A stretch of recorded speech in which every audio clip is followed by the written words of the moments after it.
Over the years, Europe has been home to quite a few renditions of NFL football, whether it's by the NFL's International Series or by the World League, aka NFL Europe League, aka NFL Europa. The NFL has always found some sort of success overseas. In today's video, I will be showing you how I would go about reviving the league once known as NFL Europe. This concept is going to include cities, venues, and team names, but without further ado, let's jump in. So, a lot of research went into this video because, well, I don't live in Europe. I'm a California kid who has never been to the continent before. So I tried to make sure I knew as much as possible for not only the sake of the video, but for the sake of being respectful to cultures that I don't know about, and really just to make sure I kind of knew what I was talking about. Whether it was history, language, or symbols from these countries and cities. So, with that covered, let's take a look at our new NFL Europe. Our league isn't going to be anything crazy. The European League of Football, which I had no idea existed until I started working on this video, has 17 total teams. We are not even going to come close to that. Our league will have 6 teams. I don't really plan on splitting them into divisions because there's such a small number of teams. Well, what cities will be home to our new teams? Well, the first city is going to be none other than London, England. The original host of the NFL International Series games, the home of these games since 2007, and the most likely city to get an NFL team if the league ever decides to expand overseas. Next, we have Frankfurt, Germany, another city that has hosted an NFL game, and it was actually just recently with the Chiefs and Dolphins game. Frankfurt had their first NFL game, and it did pretty well with the ratings, and overall, Germany has done pretty good for the league, which leads me to the next city and next team from Munich, Germany. The first of the 2 German cities to host an NFL game, Munich was home to the game between the Buccaneers and the Seahawks. The NFL made a shit ton of money off of this game, and I can assure you that the venue did very well too, because you could see a lot of the fans in the stands holding beer. Munich is also known for Oktoberfest, and everybody knows how great of a combo beer and football is. Moving northeast, our next city is Dublin, Ireland. While Ireland has yet to be home to an NFL game, they have hosted their fair share of college football games.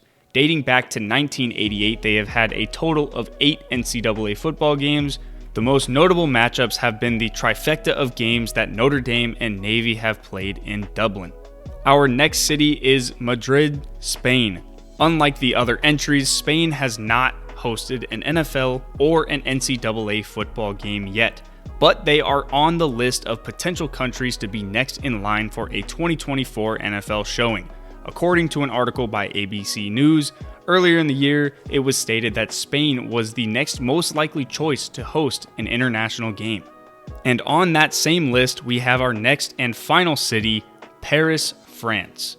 The country right below Spain was France. The race may have been a bit closer, but since Paris is hosting the 2024 Olympics, they were sent down the list. Regardless, the NFL has its sights set on Spain and France as potential candidates for an international series game. Well, now that we have these cities covered, what stadiums are these teams going to play in? Well, as for London, we have Wembley Stadium. This stadium has been the home of 25 NFL International Series games. This should undoubtedly make them the frontrunner to be a home to a London expansion team or European team. Although Tottenham Hotspur and Twickenham Stadium are also additional options. Now, I had to bust out Google Pronounce for this one, but the home to our Frankfurt NFL team will be Deutsche Bank Park. Being the home of the Frankfurt NFL game, it only makes sense that they are the home of our newest NFL European team. Now headed over to Munich, we have Allianz Arena. The same thing for Frankfurt goes for Munich. This is the stadium that has hosted Munich's lone NFL game, so why not make it home to a new team? Now headed over to Dublin, we have Aviva Stadium. Aviva Stadium has been the most frequently scheduled stadium for Ireland's college football classics. Not only has it hosted the last 3, but it has hosted 4 of the total 8 matchups in Ireland. As for Madrid, we have the Wanda Metropolitano. The information for this venue is also from the article suggesting Spain would be the next NFL International Series host. Allegedly, the league is looking to schedule a game in the stadium, so to me, it qualifies as a good home for our Madrid team. And as for our final venue, we have Stade de France. I tried a little bit harder on that one. The venue that is hosting the 2024 Olympics is the same stadium that the NFL is aiming to host an International Series game as well. So that is our home to our France team. Well, we got our cities, we got our stadiums, and now there's nothing more to do than reveal our concept teams. Now, before I reveal any of these team names and logos, I didn't make any of these logos. I use Canva, which is usually what I use for all of my graphic shit, but they have a feature where you can search elements and graphics, so I used that.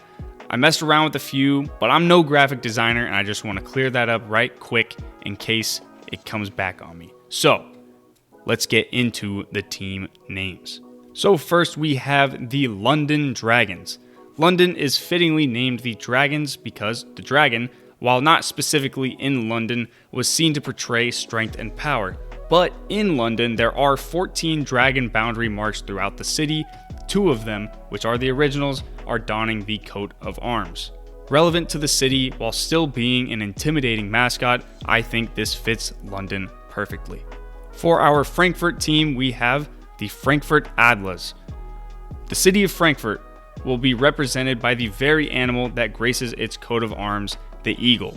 The color scheme follows that of a white feathered bird, but it also implements the colors of the German flag.